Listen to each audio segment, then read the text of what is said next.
नमस्कार मंडळी, Snehal recipe and फनमध्ये आपलं स्वागत आहे. उपवासाचे तेच ते पदार्थ खाऊन आपल्याला खूप कंटाळा आलेला असतो. नेहमीचे तेच ते पदार्थ नको वाटतात आणि जास्त तेलकट पण नको असतं. तर मग चला आज मस्तपैकी हा वाफाळता पदार्थ तयार करूया. खूप छान टेस्टी लागतो. 2 वाटी भगर आणि 1 वाटी साबुदाणा घ्यायचा. छान एका पाण्याने स्वच्छ धुवून घ्यायचा. आता भगर आणि साबुदाणा भिजतील इतकं पाणी घालून 15 ते 20 मिनटं रेस्ट करायला ठेवायचं. बघा 15 ते 20 मिनटानंतर यातलं पाणी थोडं ॲब्सॉर्ब झालेलं आहे. आता मिक्सरच्या पॉटमध्ये घालून हे थोडं थोडं बारीक करून घ्यायचं आहे. याचं इडलीसारखं बॅटर तयार करून घ्यायचं. बघा या पद्धतीने अगदी इडलीसारखं स्मूथ असं बॅटर तयार होतं. बघा अशा पद्धतीने आपलं बॅटर तयार आहे. आता यामध्ये चवीपुरतं मीठ घालायचं आणि 1 चम्मच साखर घालायची. छान असं हे फेटून घ्यायचं. बघा छान असं मिक्स झालं पाहिजे. आता यामध्ये 1 माप तेल पण घालायचं आहे, जेणेकरून आपला ढोकळा सॉफ्ट स्पंजी आणि घशामध्ये अडकणार नाही. छान असं तेल मिक्स करून घ्यायचं आहे.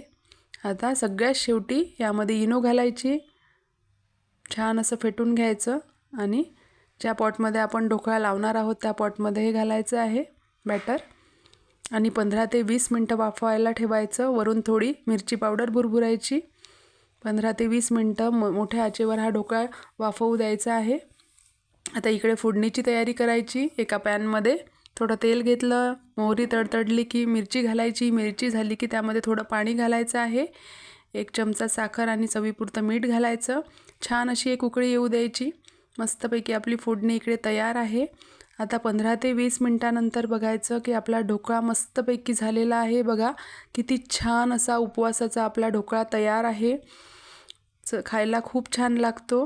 करायला अगदी सोपा आहे. नक्की करून बघा. नेहमीचे तेच ते पदार्थ खाण्यापेक्षा एकदा तुम्ही बनवाल तर तुम्हाला परत परत करायला आवडेल.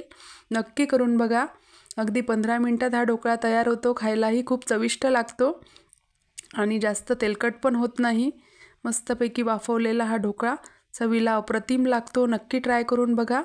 बघा किती छान असा आपला हा ढोकळा तयार झालेला आहे. बघा किती छान असा मऊ लुसलुशीत जाळीदार असा टम्म फुगलेला आपला ढोकळा तयार आहे.